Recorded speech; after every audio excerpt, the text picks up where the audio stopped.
अध्ययन को समर्पित प्रिय विद्यार्थियों नमस्कार। आज हम पृथ्वी की आंतरिक संरचना जैसे महत्वपूर्ण टॉपिक का अध्ययन करेंगे। यह विषय भूगोल फर्स्ट ग्रेड के साथ साथ नेट और अन्य विषयों के लिए भी इतना महत्वपूर्ण है। आशा है इस अध्ययन के बाद आप परीक्षा में आए हुए पृथ्वी की आंतरिक संरचना से संबंधित प्रश्नों का सही उत्तर दे पाएंगे। पृथ्वी की आंतरिक संरचना जिसको हम सीधे आंखों से देख नहीं सकते, जो वैज्ञानिकों के लिए भी एक रहस्य बनी हुई है, उसको जानने के तीन प्रमुख स्रोत या साधन माने गए हैं, जिनमें सबसे पहले है अप्राकृतिक साधन, दूसरे हैं प्राकृतिक साधन और तीसरा है पृथ्वी के निर्माण से संबंधित साक्ष्य। तो इन तीनों पॉइंट्स को हम बिंदुवार इनका अध्ययन करने वाले हैं। सबसे पहले आता है अप्राकृतिक स्रोत। पृथ्वी की आंतरिक संरचना जानने के तीन अप्राकृतिक स्रोत पाए जाते हैं। पहला है घनत्व, दूसरा है दबाव और तीसरा है तापमान। तो घनत्व जिसे हम डेंसिटी कहते हैं, घनत्व जैसे जैसे पृथ्वी की ऊपरी जो सतह है जिसे हम क्रस्ट या भूप्रपटी कहते हैं, उससे हम जैसे गहराई तक जाते हैं तो घनत्व में परिवर्तन होता जाता है और कोर तक पहुंचते पहुंचते घनत्व में बेतहासा वृद्धि हो जाती है। तो इससे यह स्पष्ट होता है कि पृथ्वी का जो घनत्व है वो समस्त परतों में एक जैसा नहीं है। पृथ्वी का औसत घनत्व 5.5 ग्राम प्रति घन सेमी माना गया है। पृथ्वी का औसत घनत्व 5.5 ग्राम घन सेमी माना गया है। यह बिंदु परीक्षा की दृष्टि से बहुत महत्वपूर्ण है।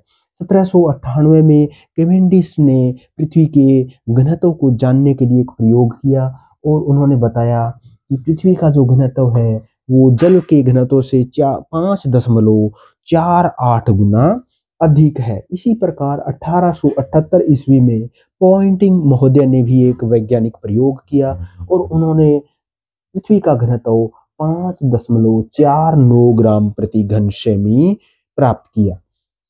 इसके बाद में 1950 और इसके बाद में नई तकनीकें आ गई और उपग्रहों के माध्यम से पृथ्वी का घनत्व जानने का प्रयास किया गया।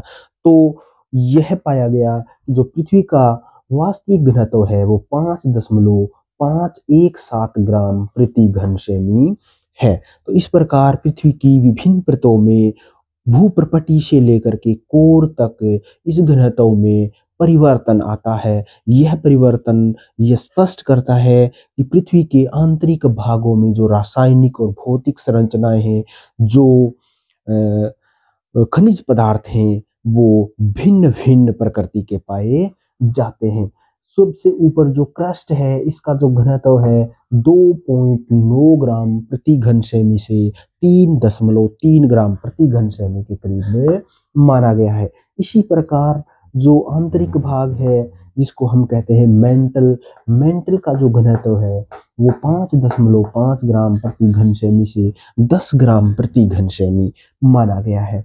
और इसका जो आंतरिक भाग है, बिल्कुल आंतरिक भाग जिसे हम कोर कहते हैं, इसका घनत्व हम 12.3 से 13.6 ग्राम प्रति घन सेमी मानते हैं। हालांकि कोर का औसत घनत्व 11 ग्राम प्रति घन सेमी है। इस प्रकार इससे स्पष्ट होता है कि पृथ्वी के आंतरिक भाग में जो घनत्व की भिन्नता पाई जाती है, यह एक तो पृथ्वी के डिफरेंशिएशन के कारण पाई जाती है। जब पृथ्वी का निर्माण हुआ तो आरंभ में यह एक गर्म गैसों का गोला थी और धीरे धीरे जब पृथ्वी ठंडी हो रही थी तो इसमें जो हल्के पदार्थ थे वो ऊपर की ओर तथा भारी पदार्थ नीचे की ओर जमा होते गए। इस डिफरेंशिएशन या विभेदीकरण के कारण ही पृथ्वी के भिन्न भिन्न भागों में यह घनत्व की भिन्नता पाई जाती है तथा पृथ्वी का जो आंतरिक भाग जिसे हम कोर कहते हैं, जिसमें निकिल और फेरस जैसे भारी धातु पाए जाते हैं, जिनके कारण पृथ्वी एक मैग्नेट की तरह काम करती है और पृथ्वी का जो गुरुत्वाकर्षण बल है वो कार्य करता है। तो इस प्रकार जो घनत्व है वो हमें पृथ्वी की आंतरिक संरचना जानने का एक महत्वपूर्ण आधार है, जो कि एक अप्राकृतिक स्रोत है। इसी प्रकार इसका दूसरा महत्वपूर्ण जो स्रोत है वो है दबाव या प्रेशर। जैसे जैसे हम गहराई की ओर बढ़ते हैं तो पृथ्वी की ऊपरी चट्टानों का दबाव नीचे की चट्टानों पर बढ़ता जाता है। गहराई के साथ में दबाव का बढ़ना एक स्वाभाविक प्रक्रिया है, लेकिन इस दबाव के बढ़ने से जो गहराई में मौजूद पदार्थ हैं उनका घनत्व भी बढ़ जाता है। तो इस प्रकार जैसे जैसे हम गहराई में जाते हैं ऊपरी चट्टानों के अत्यधिक दबाव के कारण नीचे की मध्यवर्ती और नीचे की जो चट्टानें हैं उनका दबाव के कारण घनत्व बढ़ जाता है। तो यह भी आंतरिक संरचना जानने का एक अप्राकृतिक स्रोत है। इसी प्रकार तापमान है जो कि पृथ्वी की आंतरिक संरचना को जानने का सबसे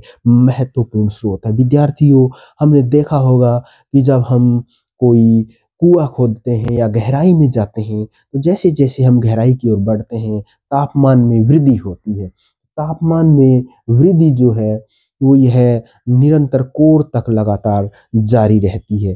पृथ्वी के निर्माण के समय जब पृथ्वी 4.6 अरब वर्ष पूर्व पृथ्वी का निर्माण हुआ था, तब पृथ्वी का जो औसत तापमान था उस समय वो 1000 डिग्री सेल्सियस था।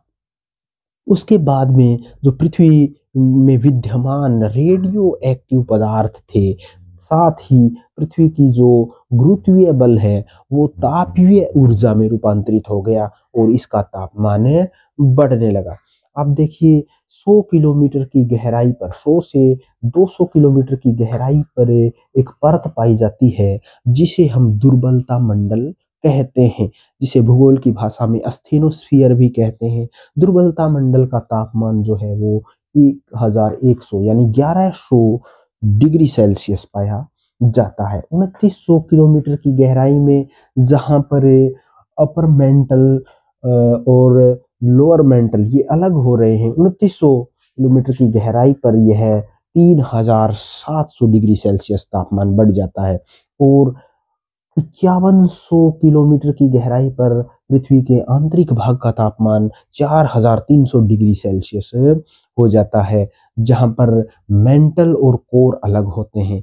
इसी प्रकार जो कोर का तापमान है वो 6000 डिग्री सेल्सियस है। इससे स्पष्ट होता है कि जैसे जैसे हम गहराई की ओर बढ़ते हैं पृथ्वी में तापमान में वृद्धि होती जाती है। पृथ्वी का जो आउटर कोर है वो सेमी सॉलिड कंडीशन में पाया जाता है क्योंकि वहाँ अत्यधिक तापमान के कारण चट्टानें अर्ध तरल अवस्था में पाई जाती हैं, क्योंकि वहाँ पर तापमान जो है वो बहुत अधिक होता है। तो इस प्रकार तापमान जो है वो हमें पृथ्वी के आंतरिक भागों में जानने में मदद करता है। तो विद्यार्थियों, इस प्रकार पृथ्वी की आंतरिक संरचना जानने के ये 3 प्रमुख अप्राकृतिक साधन हैं, जिनमें घनत्व है, दबाव है और तापमान है।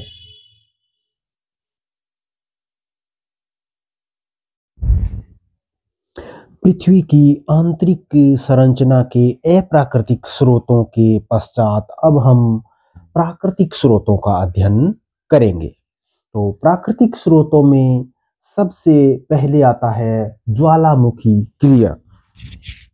ज्वालामुखी क्रिया जो है वो पृथ्वी के आंतरिक भाग में जो चट्टानें तरल अवस्था में पाई जाती हैं उनमें उनका ऊर्ध्वाधर गति के कारण पृथ्वी के ऊपरी सतह पर तरल लावा के रूप में आने की क्रिया को कहते हैं। ज्वालामुखी क्रिया जो है उसमें जो तरल मैग्मा का भंडार है वो किसी दरार या किसी क्रेटर के माध्यम से पृथ्वी के ऊपरी भाग में आता है। तो हमने पढ़ा था कि पृथ्वी के आंतरिक भाग में अत्यधिक तापमान पाया जाता है और चट्टानें जो हैं वो अत्यधिक तापमान के कारण पिघली हुई अवस्था में भी पाई जाती हैं। लेकिन पृथ्वी के ऊपरी चट्टानों के दबाव के कारण उनका बॉइलिंग पॉइंट जो गलनांक बिंदु है वो बढ़ जाता है।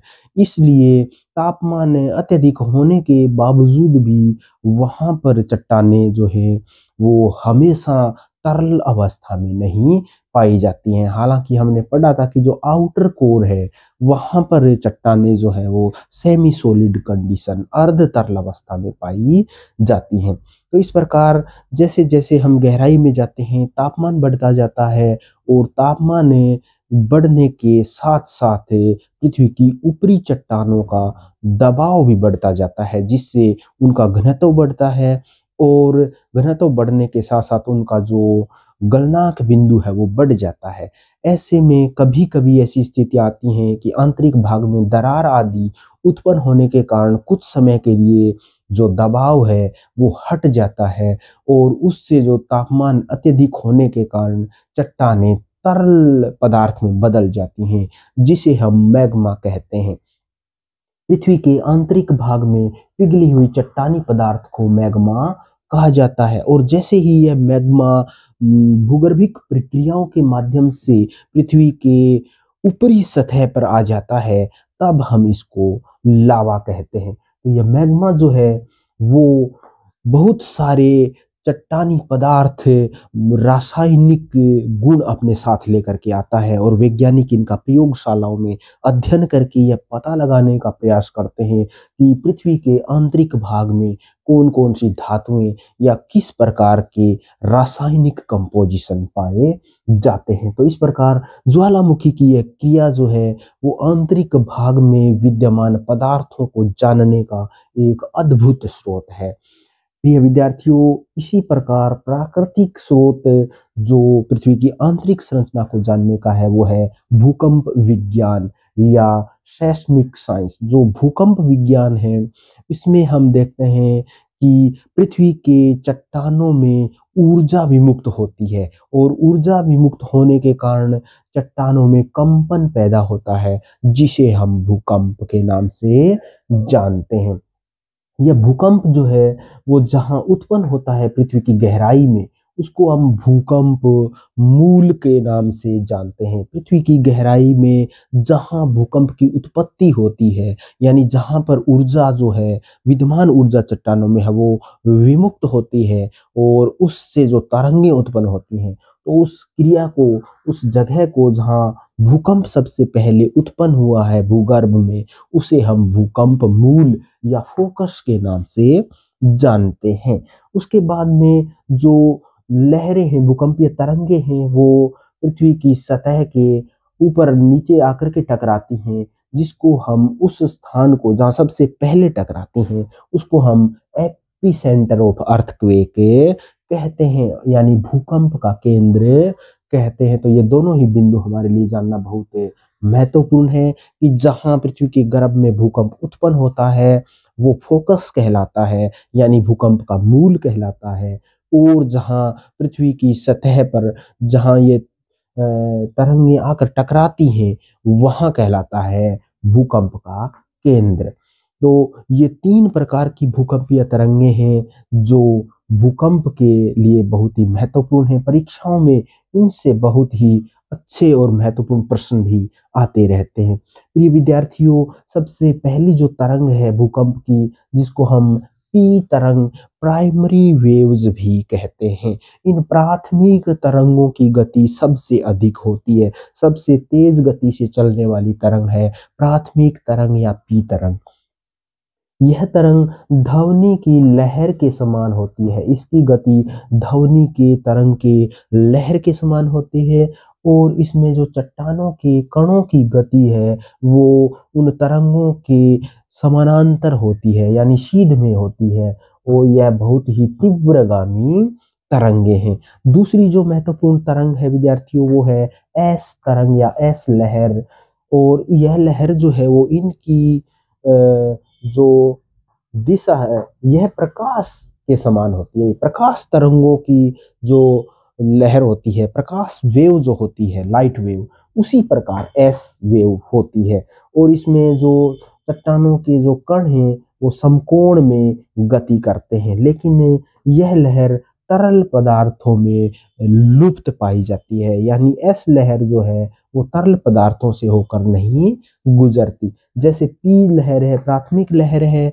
वो सभी प्रकार के माध्यमों से, ठोस, द्रव, गैस से गुजर सकती है, लेकिन एस लहर है वो सरल माध्यमों से नहीं गुजर सकती। तो इस प्रकार यह भी एक महत्वपूर्ण लहर है। उसके बाद हम आते हैं धरातलीय तरंग, और धरातलीय तरंग है वो लॉन्ग वेव भी कहलाती है, एल वेव भी इसको कहते हैं। यह सबसे अधिक लंबा मार्ग तय करने वाली तरंग है, और सबसे अधिक ध्वंसकारी यदि कोई लहर है तो वह धरातलीय तरंग है। सबसे तेज गति से चलने वाली लहर पी तरंग है, लेकिन इससे नुकसान इतना नहीं होता, जितना ज्यादा ध्वंस करती है वो है धरातलीय तरंग या सरफेस वेव, जो कि सबसे अधिक नुकसानकारी होती है, और यह बहुत अधिक लंबा मार्ग भी तय करती है। इनके बीच की भी कुछ लहरों का पता लगाया गया है, जैसे कि पीजी लहर व एसजी लहर। पीजी लहर व एसजी लहर की बात करें तो इस लहर का पता 1909 में क्रोएशिया की कुल्फा घाटी का अध्ययन करके जेफरीज महोदय ने इनका पता लगाया था। पीजी और एसजी लहरों का पता जेफरीज महोदय ने कुल्फा घाटी जो क्रोएशिया में है उसका अध्ययन करने के बाद लगाया। और ये पीजी लहरें हैं, ये जैसे पी लहर से कम इनकी स्पीड होती है।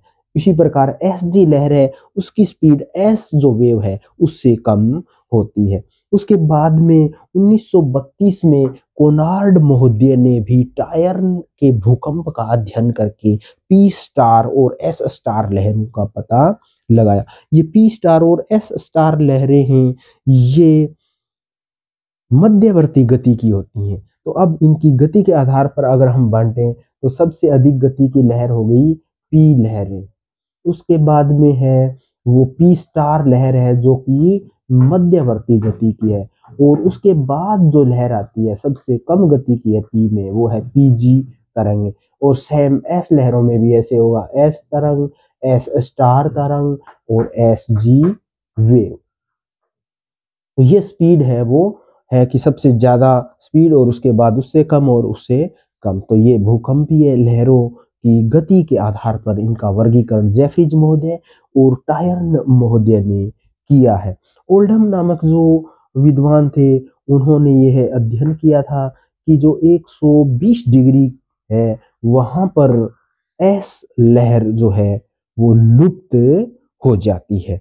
तो इस प्रकार भूकंप विज्ञान जो है वो पृथ्वी के आंतरिक भाग में विद्यमान हमें सेल संरचनाओं के बारे में बताता है, क्योंकि वहां पर विभिन्न प्रकार की भूकंपीय लहरों का व्यवहार भिन्न भिन्न होता है, जो हमें यह बताता है कि पृथ्वी के आंतरिक भाग की संरचना है वो विविधता पूर्ण है।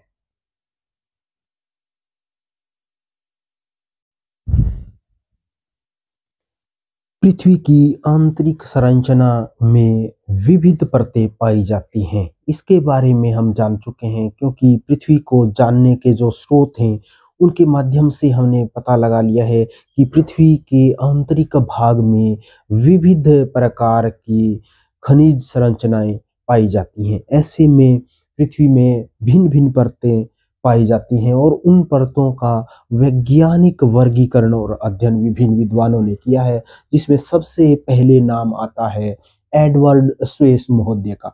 एडवर्ड स्वेस महोदय ने पृथ्वी के आंतरिक भाग में 3 महत्वपूर्ण परतों के बारे में बताया है। आइए देखते हैं ये 3 महत्वपूर्ण परतें कौन सी हैं।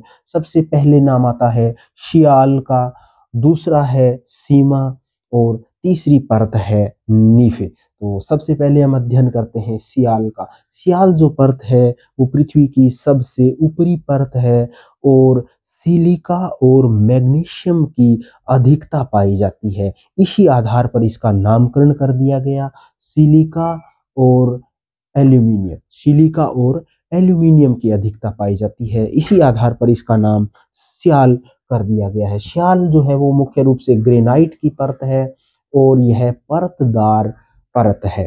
तो इस प्रकार इसका जो घनत्व है वो 2.9 ग्राम प्रति घन सेमी पाया जाता है। अर्थात सियाल का जो घनत्व है वो कम पाया जाता है, यह एक हल्की परत है। इसके बाद में इसकी जो गहराई है वो 50 किलोमीटर से 300 किलोमीटर है।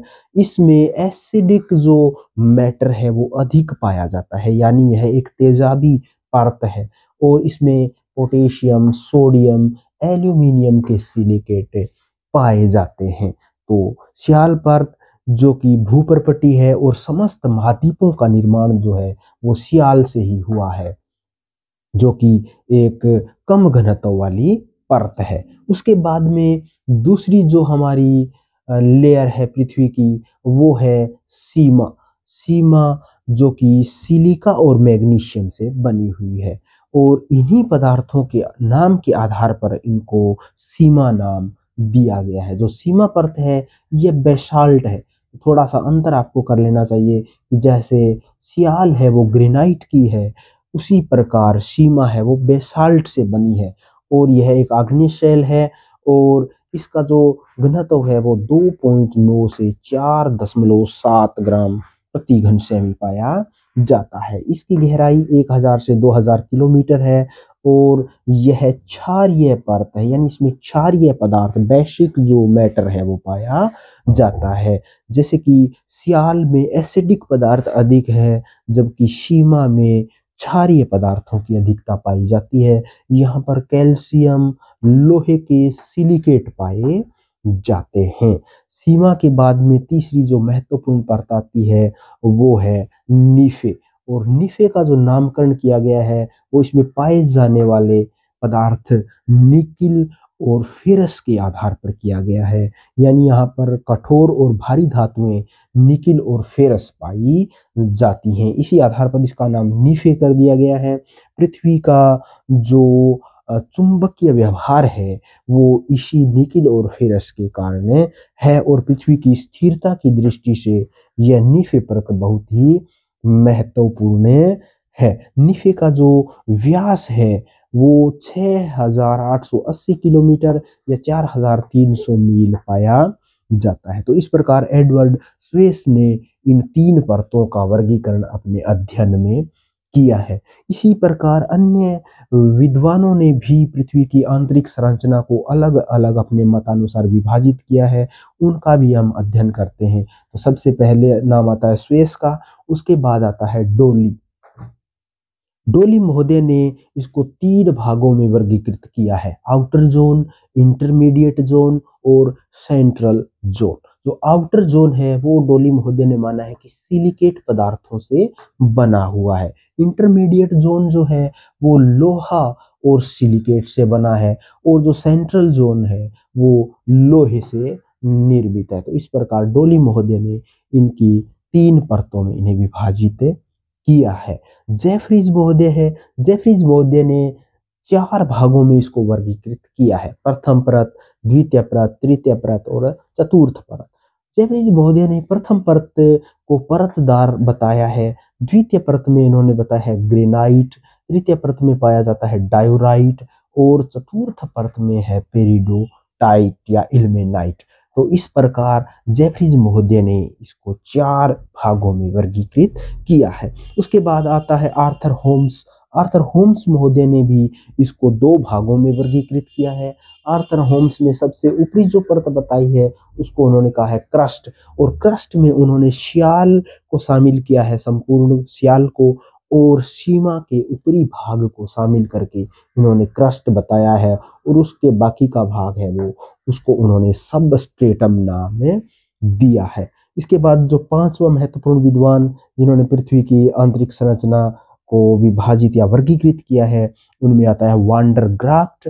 वांडर ग्राफ्ट ने भी यहाँ पर 4 भागों में इसे वर्गीकृत किया है, ऊपरी परत, आंतरिक परत, मिश्रित परत और धातु केंद्र या धात्विक नाभि के रूप में इसको विभाजित या वर्गीकृत किया है। तो अब हम देखते हैं कि जैसे एडवर्ड स्वेस ने इसको 3 भागों में बांटा है, डोली ने भी इसको 3 भागों में बांटा है, होम्स ने इसको 2 भागों में बांटा है, जेफरीज और वांडर ग्राफ्ट ने इसको 4-4 भागों में विभाजित किया है। तो इस प्रकार पृथ्वी की जो ये आंतरिक संरचना है, इसको विद्वानों ने अपने मतानुसार वर्गीकृत किया है, लेकिन कुछ तथ्य यहाँ पर बिल्कुल सामान्यकृत हो जाते हैं कि पृथ्वी के ऊपरी भाग अपेक्षाकृत हल्के पदार्थों से निर्मित है और पृथ्वी के जो आंतरिक भाग, गहराई वाले भाग हैं, वो अधिक भारी पदार्थों से निर्मित हैं। जैसे-जैसे हम गहराई की ओर बढ़ते हैं, तो घनत्व बढ़ता जाता है और तापमान भी बढ़ता जाता है।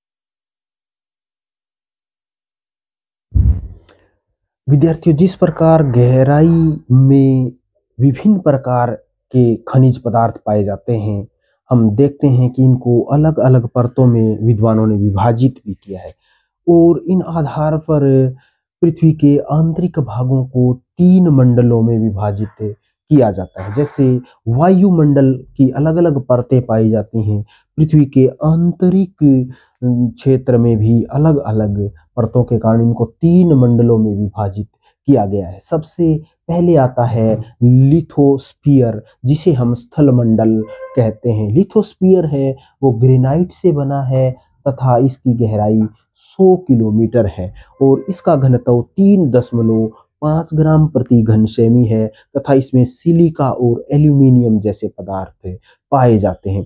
दूसरा जो मंडल है वो पायरोस्फीयर है। पायरोस्फीयर यानी मिश्रित मंडल इसे कहा जाता है और इसकी गहराई 100 से 2800 किलोमीटर तक पाई जाती है। इसमें बेसाल्ट प्रमुख चट्टान है तथा इसका घनत्व 5.6 ग्राम प्रति घन सेमी है।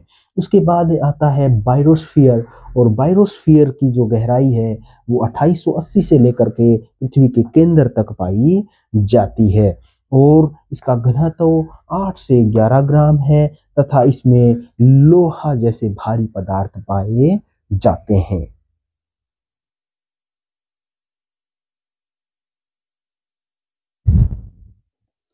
पृथ्वी की आंतरिक संरचना के बारे में एक अभिनव जो मत है, रिसेंट व्यू, उसमें पृथ्वी के आंतरिक परतों को 3 भागों में बांटा है, क्रस्ट, मेंटल और कोर। जो क्रस्ट है, जिसको हम सामान्य रूप से भूपर्पटी कहते हैं, यह एक प्रकार से स्वेस ने जो स्याल बताया है वो सभी गुण क्रस्ट में मिलते हैं। यह क्रस्ट है, इसका घनत्व 2.8 ग्राम है तथा यह पृथ्वी की गहराई में 100 किलोमीटर तक पाई जाती है। 100 किलोमीटर से 200 किलोमीटर तक का जो भाग है, जिसे हम दुर्बलता मंडल के नाम से या अस्थेनोस्फीयर के नाम से जानते हैं, वह सेमी सॉलिड कंडीशन में पाया जाता है। इसी प्रकार मेंटल है, जो कि सबसे अधिक आयतन वाली परत है और यह 200 किलोमीटर से 700 किलोमीटर की गहराई में पाया जाता है। उसके बाद में लोअर मेंटल है, जो कि 700 से 2900 किलोमीटर की गहराई में पाया जाता है और फिर कोर आता है, जो कि 2900 से 5150 किलोमीटर की गहराई में अपर कोर है तथा 5150 से 6371 किलोमीटर की गहराई में लोअर कोर पाया जाता है। भूकंपीय तरंगे जिनका व्यवहार यहाँ अलग-अलग होता है, उनको डिसकंटिन्यूटी, उनके व्यवहार में परिवर्तन के आधार पर इनको अलग-अलग भागों में विभाजित किया गया है। तो जो भूकंपीय तरंगे हैं, उनका व्यवहार, इनकी जो संक्रमण क्षेत्र है उनमें भिन्न-भिन्न हो जाता है और उन जगह पर जो डिसकंटिन्यूटी या जो अनिरंतरता जिसे हम कहेंगे, अलगाव पाया जाता है, उसको हम भूगोल की भाषा में अशांतता या डिसकंटिन्यूटी कहते हैं। तो इस प्रकार की यहाँ पर कुछ अशांतताएं हैं जिनका यहाँ विवरण दिया गया है। जैसे अपर क्रस्ट और लोअर क्रस्ट के मध्य में कोनार्ड अशांतता पाई जाती है। परीक्षाओं में भी इस प्रकार के क्वेश्चन आते हैं। तो जो ऊपरी जो भूपर्पटी है और जो निचली भूपर्पटी है, उनके बीच में कोनार्ड अशांतता या कोनार्ड डिसकंटिन्यूटी पाई जाती है। इसी प्रकार जो लोअर क्रस्ट है और अपर मेंटल है, यानी निचली भूपर्पटी और ऊपरी मेंटल के बीच में मोहरोविशिक या मोहो अशांतता पाई जाती है। इस अशांतता की खोज मोहो नामक विद्वान ने की थी, इसलिए इसको मोहो या मोहरोविशिक अशांतता कहते हैं। इसके बाद में तीसरी महत्वपूर्ण जो डिसकंटिन्यूटी है वो अपर मेंटल और लोअर मेंटल के बीच में है, जिसको हम रेपिटी अशांतता के नाम से जानते हैं।